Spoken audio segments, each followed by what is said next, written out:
Hari Hara Rama Krishna Yadavaya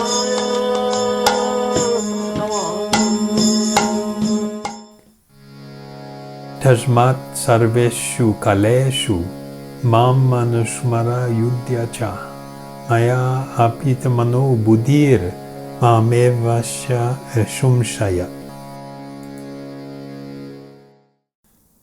Therefore, Arjuna, you should always think of me in the form of Krishna, and at the same time carry out your prescribed duty of fighting.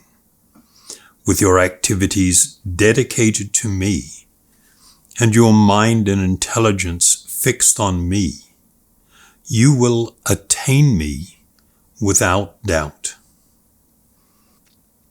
So we'll just visit the previous verse that we studied, so that we can see the continuity here. Whatever state of being one remembers when he quits his body, that state he will attain without fail. Now the current verse.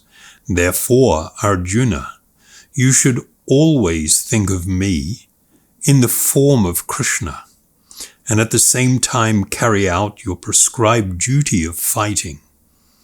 With your activities dedicated to me and your mind and intelligence fixed on me, you will attain me without doubt. So the very first word, just bring your attention to tasmat, therefore, which ties these two verses together. If you recall from the very beginning, Arjuna had been overwhelmed with the thought of having to fight and kill his intimate relatives, people whom he deeply respected, thought were worshipable by him. And he concluded that what he was about to do would be greatly sinful, and had proposed to Krishna that what he needs to do is to run away, as it were, from the fight and go off to the mountains in a deep sense of so-called renunciation, in order to assure himself, or be assured, that he will attain spiritual liberation. Because if he becomes implicated in sinful activity, he will be bound by the perpetual cycle of birth and death. And so his interest and concern was very much this idea of acting in a righteous fashion, in a religious fashion, in a mode of, or with a desire to seek spiritual liberation. Here, now, we have Krishna proposing something extraordinary. I mean, like really different. When we look at this verse, we see that he asks him to carry out his prescribed duty of fighting. And that word, I'll just draw your attention to, to engage in this fight, which meant his prescribed duty as a Kshatriya, to engage in warfare if required for the protection and safety of the broader society. And Krishna's proposal on how that's going to happen, how he is going to be saved from the potential sinfulness, is that he should engage himself in constantly thinking of Krishna. And when he says constantly thinking of Krishna, he's speaking of Krishna in his original feature, this personality of Godhead and this beautiful transcendental form in which he appeared within this world.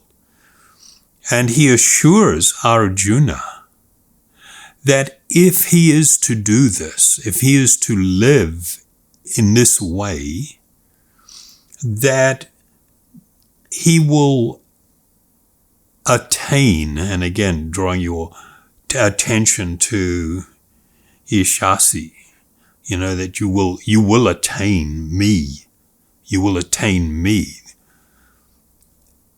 And the stressing with this word certainly or surely, eva. And then doubling down on that assurance by saying, asamsaya, that without any doubt, this is what will happen. And so we're being presented with this really extraordinary idea, because up to this point, in the first 6 chapters of the Bhagavad Gita, we explore different forms of yogic practice, different forms of sacrificial undertaking, the observance of different Vedic systems of spiritual enlightenment, for spiritual liberation. The overall theme in these first 6 chapters deals with primarily the subject of karma yoga. And of course, beginning from the understanding that we are all eternal spiritual beings, not the bodies that we are wearing or that we have on. And that by engaging in the process of karma yoga, one can gradually be liberated from material entanglement. In the middle 6 chapters, there is a more intense focus specifically on bhakti. In the first 6 chapters, karma yoga means that one makes an offering of their undertaking as a way to unite with the highest or the absolute truth, the supreme soul. But in the second 6 chapters, we have this focus that this activity of working for the pleasure of the Lord must be an offering in devotion or bhakti. This particular verse makes it easy for any person, the common man or woman, to appreciate that in my very ordinary life, look at Arjuna's situation. He is told that engaging in an activity which is normally considered utterly sinful, but yet can be done in an appropriate way, the act of fighting and killing others, to engage in warfare, that even that can be undertaken in the mood of devotion as an offering to the Supreme. What more, the ordinary lives of all all people. And then you have this assurance that by always thinking of Krishna, of always meditating upon the form of the Supreme Personality of Godhead, while carrying out one's prescribed duties, and in Arjuna's case, that was fighting this particular battle, by dedicating one's activities to Krishna, and by having one's mind and intelligence fixed upon Krishna, that one will attain him without any doubt. The great Ramanuja Acharya, in his commentary on this verse, stated the following, and he's paraphrasing what Krishna is saying. Therefore, at all times, until your departure, meaning departure from this body, remember me day after day. Engage yourself in actions appropriate to your station and stage in life, which would make you remember me. These actions are prescribed by the Shrutis and Smritis. So these are different categories of Vedic literature. These actions are prescribed by the Shrutis and Smritis and comprise the periodical and occasional rites. And thus, by this means, with your mind and intellect set on me, you will remember me at the time of death, and thus attain to me in the manner desired by you. There is no doubt about this. So Sri Ramanuja Acharya from the Sri Sampradaya is making this observation. You will see a wonderful consistency with the statements of all the previous acharyas, even in different lineages, people that belong to authentic and empowered lineages. They all carry exactly the same understanding of this verse. So we have now, as part of his commentary on this verse, Srila Bhaktivedanta Swami Prabhupada has stated, this instruction to Arjuna is very important for all men engaged in material activities. So I'll just pause there. The reference to material activities means the activities associated with living in this world, with working in order to acquire the necessary funds for food, clothing, and shelter, to maintain a family, and for all of the activities connected with that aspect of living within this world. So I'll just read from the beginning again. This instruction to Arjuna is very important for all men engaged in material activities.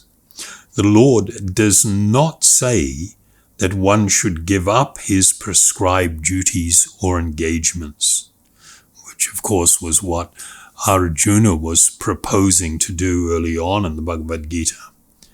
One can continue them and at the same time think of Krishna by chanting Hare Krishna. This will free one from material contamination and engage the mind and intelligence in Krishna. By chanting Krishna's names, one will be transferred to the supreme planet, Krishna Loka, without a doubt. So Srila Bhaktivedanta Swami Prabhupada reduces it to even a more simple formula, that by engaging in one's ordinary life, but doing it in attempting to remember Krishna and to offer these activities to Krishna, and by the frequent chanting of the transcendental names of Krishna, that one is assured of being able to remember him at the time of departure from this body.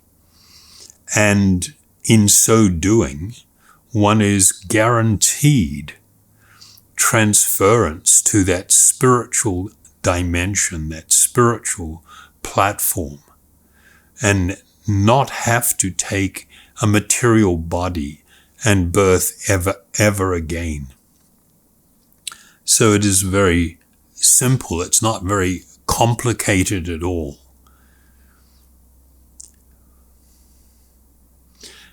Unfortunately, there are categories of people attempting to walk a spiritual path who manifest an aversion to the idea of a transcendental personality that is the very foundation for all things material and spiritual. This is very pronounced amongst those who are drawn to, as we've mentioned before, the Advaitavada, the impersonal philosophy, the philosophy of oneness, where they claim all form is material. Ultimately, it's material. And so they say that the form of Krishna, for instance, is a temporary and materially colored form. But we understand in this verse and so many other verses that we will visit going forward, that this form of the Lord is a fully transcendental manifestation. It is eternal. It is all-powerful. And one's personal relationship and connection with Krishna is the natural function of all souls.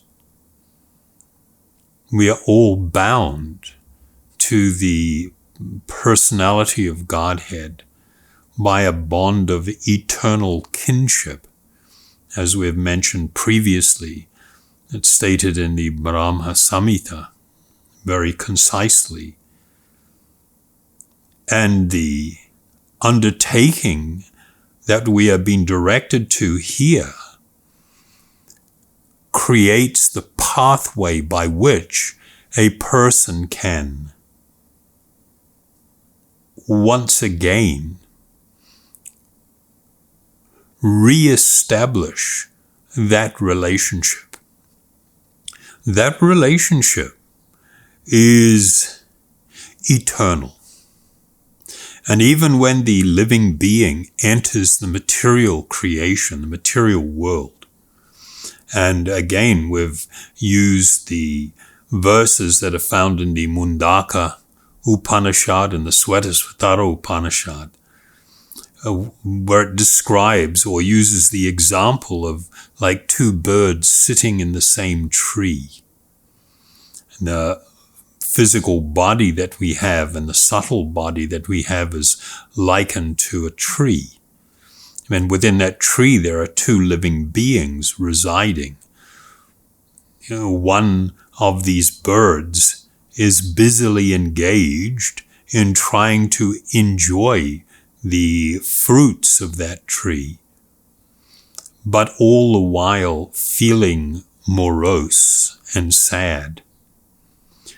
But that second bird is the eternal friend of that first bird, and he is accompanying this bird, and he is simply waiting for that bird to turn and recognize his eternal friend.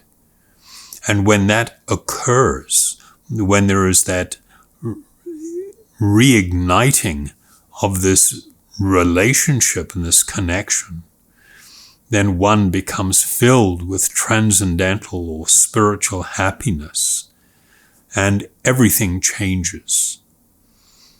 And so these spiritual points that are very foundational to the essential message of the Vedas are established here also by Krishna and presented in a very direct and wonderful way. So in closing out, we will just read the verse once again.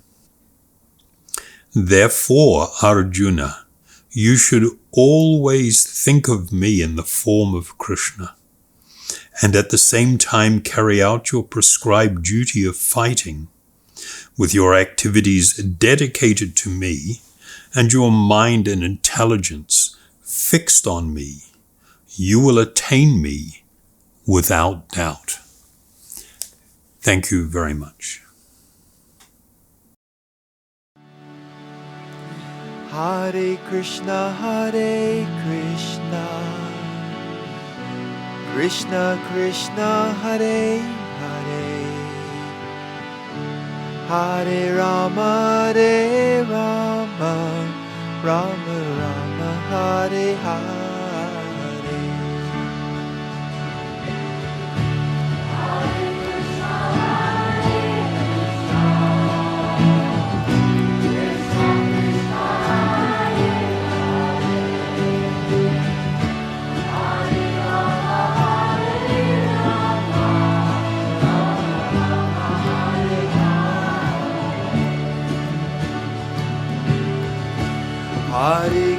Hare Krishna, Krishna Krishna, Hare Hare, Hare Rama, Rama Rama, Hare Hare. Hare Bol.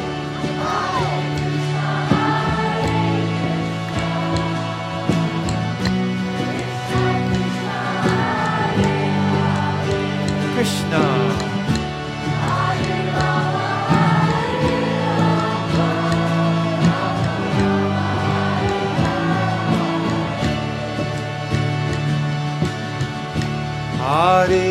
Hare Krishna,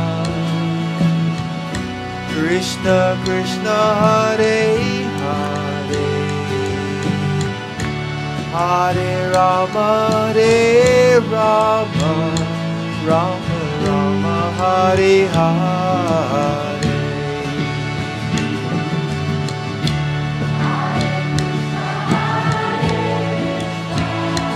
Krishna.